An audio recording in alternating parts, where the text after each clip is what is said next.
नमस्कार बच्चों, मैं गीतांजलि और आप पढ़ रहे हैं हिंदी के पिछले वीडियो में आपने साखी का ही पाठ पढ़ा और साखी के जो जितनी भी साखियां थी सबके शब्दों के अर्थों को समझा, भावार्थ को जाना, कबीर के बारे में जाना और पाठ के मुख्य बिंदुओं को भी देखा। ये सब कुछ आप पिछले वीडियो में देख चुके हैं। यदि आपने देखा है तो, नहीं देखा देखिए दूसरा वीडियो हमेशा देखने से पहले पहला देखना ही चाहिए, है ना। क्या वेब सीरीज आप देखते हैं तो क्या करते हैं भैया, पहला पार्ट उसका एक और एपिसोड देखो, एक और क्या कहते हैं उसको, हाँ एपिसोड ही तो आता है, वो देख लो, तब आपको दूसरा समझ में आएगा। या किसी मूवी का पहला पार्ट देखते हैं तो दूसरा समझ पाते हैं, है ना। तो किसी भी सेकंड पार्ट पर जाने के लिए कहीं कर भी पहले पार्ट को समझना जरूरी है। तो जब आप ये सेकंड वीडियो देखेंगे उसके पहले इसका फर्स्ट वीडियो देखना, तब जाके आप इसके प्रश्नोत्तर देख पाएंगे और समझ पाएंगे। चलिए प्रश्न अभ्यास करते हैं साखी का।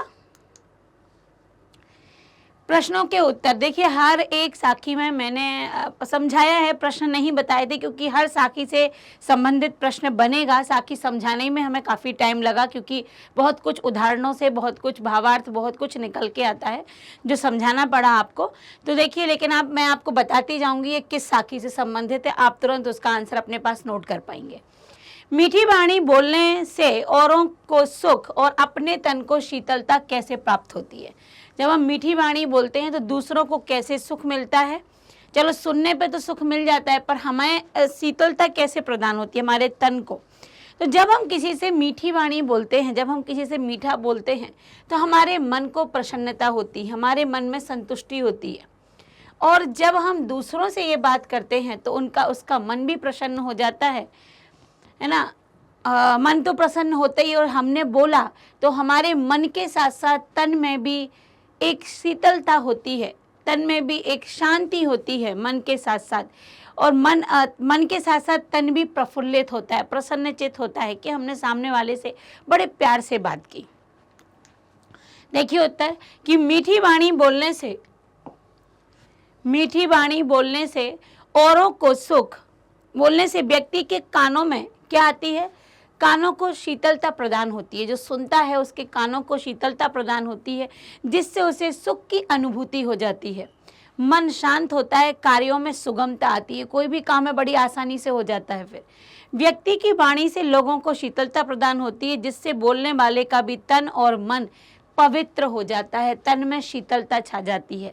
जब हम सामने वाले से प्यार से बोलते हैं, सामने वाले के चेहरे पर प्रसन्नता देखते हैं, उसके कार्यों में सुगमता देखते हैं, उसको हमारे प्रति भी प्रसन्न चित्त देखते हैं, तो स्वाभाविक है हमारा मन और हमारा तन दोनों ही प्रफुल्लित, दोनों ही प्रसन्न चित्त हो उठता है। अगले प्रश्न की तरफ चलते हैं। दीपक दिखाई देने पर अंधियारा कैसे मिट जाता है, साखी के संदर्भ में बताइए। याद करिए, आपको एक साखी थी, जब मैं था तब हरि नहीं, अब हरि है तो मैं नहीं।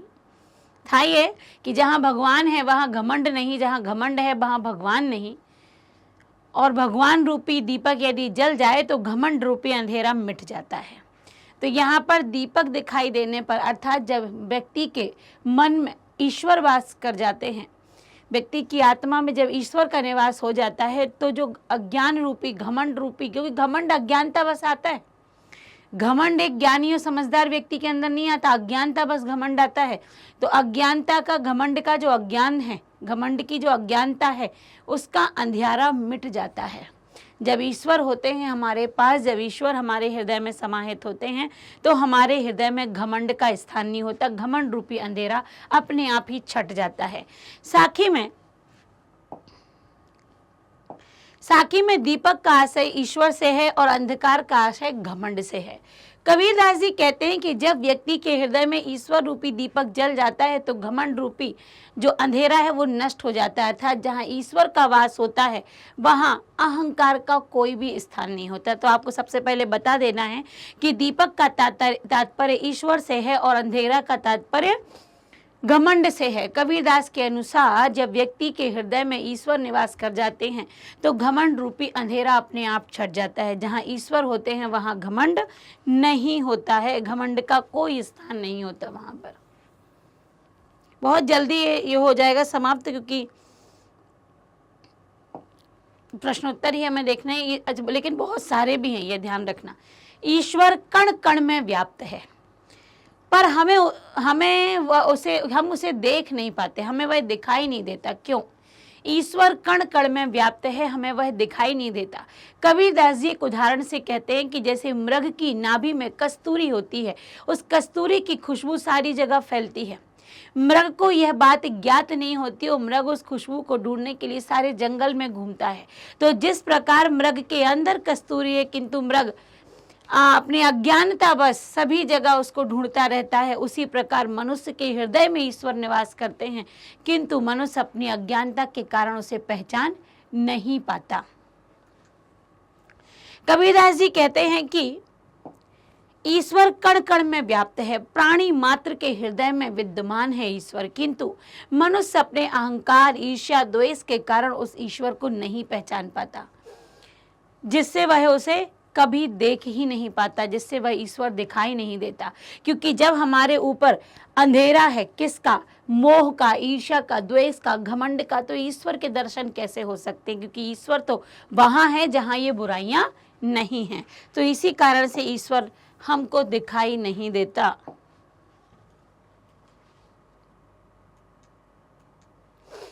अगला है, संसार में सुखी व्यक्ति कौन है और दुखी कौन?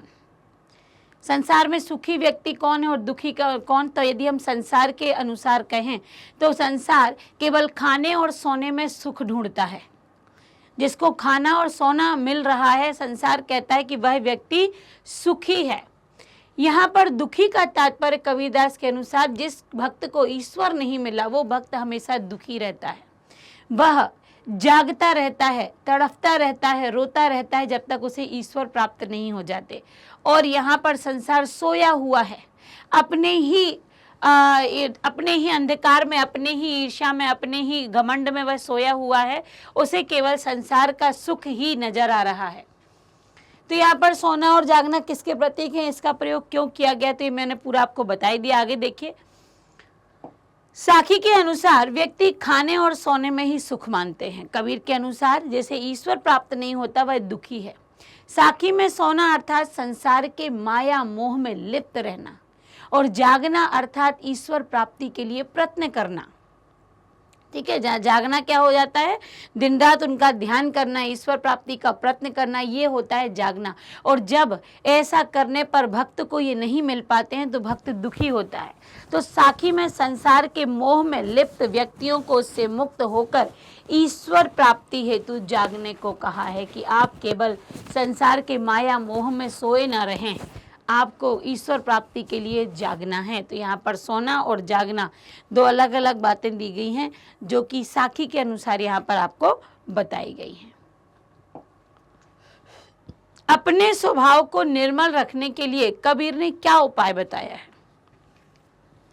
आप एक पंक्ति में कह दो कि जो हमारी बुराई करता है उसको अपने पास रखो, लेकिन एक व्यवस्थित रूप से लिखना पड़ेगा। उस एक पंक्ति में थोड़ी हमें अंक मिलने वाले हैं। अपने स्वभाव को निर्मल रखने के लिए कबीर ने क्या बताया है?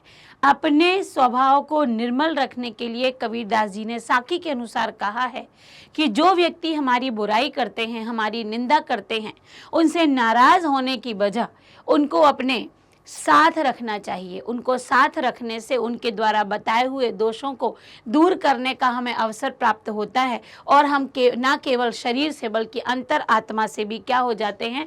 निर्मल हो जाते हैं। तो कबीर साखी के माध्यम से कहते हैं कि अपनी निंदा करने वालों को हमेशा अपने पास में रखना चाहिए, जिससे वह हम अपनी कमियों को दूर कर स्वयं को निर्मल कर लें, अपने दोषों को स्वयं से दूर कर बिना पानी और बिना साबुन के हम क्या हो जाएं? बिना पानी और बिना साबुन के ही हम निर्मल हो जाएं। एक ही असिर पीव का पढ़े सो पंडित हो। यहाँ पर एक ही मतलब, एक असिर मतलब अक्षर, पीव मतलब प्रेम का, पढ़ने से पंडित हो जाता है। कबीरदास जी का कहना है कि व्यक्ति बहुत शास्त्रों को पढ़ता है, पूरे जीवन भर वो सही पंडित विद्वान नहीं बन पाता, किंतु यदि वह एक अक्षर प्रेम का भी पढ़ ले तो वो सही मायने में विद्वान हो जाता है। क्योंकि प्रेम पढ़ने से उसके अंदर वो सारे गुण आ जाते हैं जिससे व्यक्ति को सुख की प्राप्ति होती है।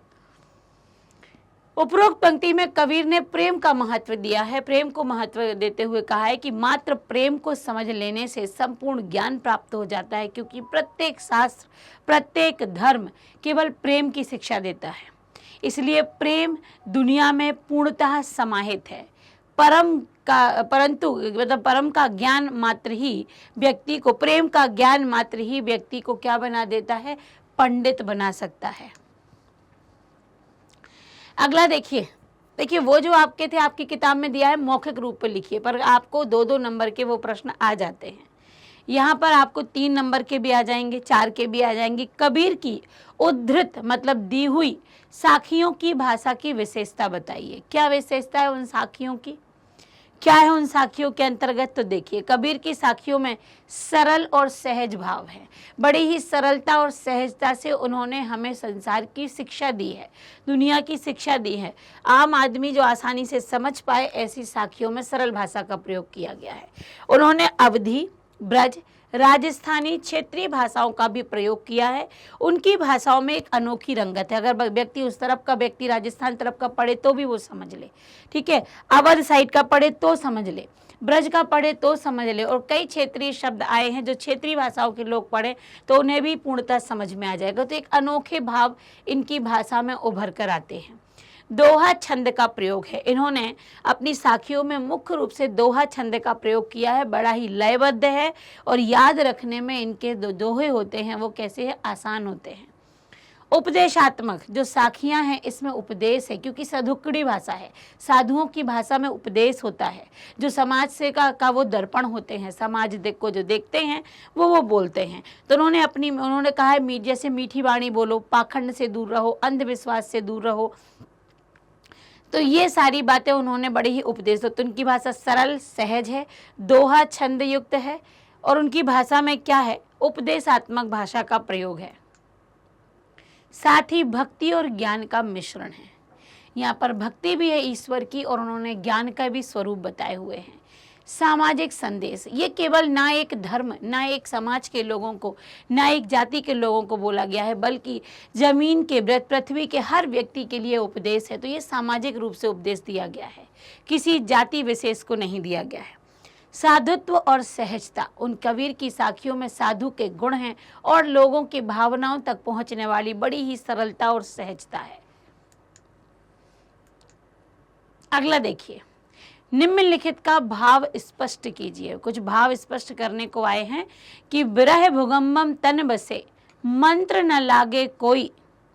यहाँ पर भावार्थ आपको बताना है कि ईश्वर से विरह की बात की गई है। यहाँ पर इस पंक्ति में क्या कहा गया है?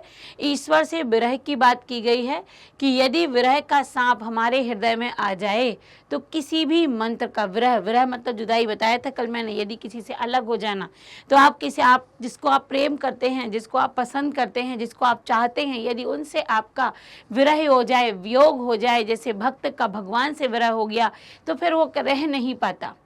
उसके अंदर उस तरीके का सांप आ जाता है विरह का कि कोई भी मंत्र उस पर काम नहीं करता जब तक कि वह उनकी प्राप्ति ना कर ले। कस्तूरी कुंडली से मृग ढूंढे बनमाए। उपरोक्त पंक्ति के माध्यम से कवि कहना चाहता है कि एक मृग के अंदर कस्तूरी होती है, किंतु वह ढूंढता रहता है उसे पाने के लिए, उस खुशबू को खोजने के लिए, जबकि वह स्वयं के अंदर से आती है। अपनी अज्ञानता बस वो जान नहीं पाता। ठीक वैसे ही ईश्वर को, जो हमारे घट घट में मौजूद हैं, हम उन्हें पहचान नहीं पाते और हम उन्हें ढूंढते रह जाते हैं। जब मैं था तब हरि नहीं, अब हरि है और मैं नहीं। तो यहाँ बताया है कि इस साखी के अनुसार मैं को घमंड और हरि तो भगवान है। तो उसकी बात की गई है कि जब घमंड रहता है व्यक्ति के अंदर तो ईश्वर निवास नहीं करता, और जब व्यक्ति के अंदर ईश्वर का वास हो जाता है तो उसके अंदर घमंड नाम मात्र को भी नहीं उसे छुपाता। पोथी पढ़ी पढ़े जग मुबा, पंडित भया न कोई। पोथी पढ़ पढ़ के जग मर गया, संसार मर मिटा, लेकिन पूर्ण और सही पंडित उन्हें नहीं मिल पाए। यहाँ कबीरदास जी कहते हैं कि मात्र पोथी पढ़ने से कोई पंडित नहीं होता। पोथी पढ़ने के साथ साथ, पंडित होने के साथ साथ मुख से निकली हुई वाणी भी मधुर और प्रेम से युक्त होनी चाहिए। इसलिए हर पंडित को प्रेम के 2.5 अक्षर पढ़ना भी आवश्यक होता है। चलिए आगे देखते हैं भाषा अध्ययन। भाषा अध्ययन में यहाँ पर कुछ शब्द दिए हैं जो कि क्या है ये देखो, यहाँ से ध्यान से यहाँ देखो, यहाँ जो शब्द हैं पाठ में, ये जो आए हुए हैं शब्द जो आपको यहाँ से देखा जाए तो जो लेफ्ट की तरफ दिख रहे हैं, ये जो बीच में आपको डैश दिख रहा है उसके जो लेफ्ट में है, वो शब्द क्षेत्रीय भाषा के प्रयोग हुए हैं, चाहे वो राजस्थानी में आए हों चाहे वो अवधी में आए हों, पर उनको हमें अपनी सही भाषा में देना है जिनका आप प्रयोग करते हैं, ठीक है ना। तो उनमें देखते हैं हम, जैसे जिवे बोला है, जिवई, जिवई का अर्थ होता है जीना। फिर आया है औरन, औरन का अर्थ होता है दूसरे। माही, मैं, कहते हैं ना जग माही, तो जग में। देखा, देखा। भुगम्बम मतलब सांप, भुवम गम। नेड़ा, नेड़ा मतलब पास में। आंगणी, आंगन में। सावण, साबुन। मुबा, मरा या मर गया। पीव, प्रेम। जालऊ, जला। तास, तुम्हारा, लिया मुराड़ा हाथी वाला था ना, तो तास तुम्हारा। तो ये जो शब्द प्रयोग हुए हैं ये किसके हुए हैं, क्षेत्रीय भाषा के आए हैं, इनकी जगह हमें इनको प्रयोग करना था।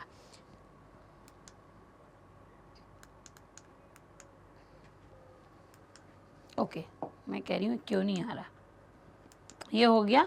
और यहाँ पर आपका पाठ समाप्त। पाठ बहुत छोटा था इसलिए बहुत जल्दी समाप्त हो गया। अब याद रखिएगा कि इस पाठ को अब आपको कंप्लीट पढ़ना है। एक वीडियो में पाठ की साखियाँ समझना है, दूसरे में इनके प्रश्नोत्तर को आपको देखना है। इसमें जो जो बीच बीच में आने वाले आपके ग्रामर वाला पाठ है ये हर पाठ में आएगा। यही पाठ छोटा था, इसके आगे आने वाले पाठ जो ज़्यादातर जो कहानियों वाले पाठ हैं, जैसे बड़े भाई साहब मैं अगला वीडियो लेकर आऊँगी, वो बड़े भाई साहब पाठ भी बड़ा है और अभ्यास भी बड़ा है, तो उसमें काफ़ी आपको टाइम देना पड़ेगा। तो आपके पास जो अभी समय है उसमें कम से कम साखियों को आप पूर्ण कर सकते हैं, बहुत अच्छे से पढ़ सकते हैं, उसको अच्छे से याद कर लें, क्योंकि इसके बाद का जो पाठ मैं लेकर आऊँगी वो बहुत लेंदी है।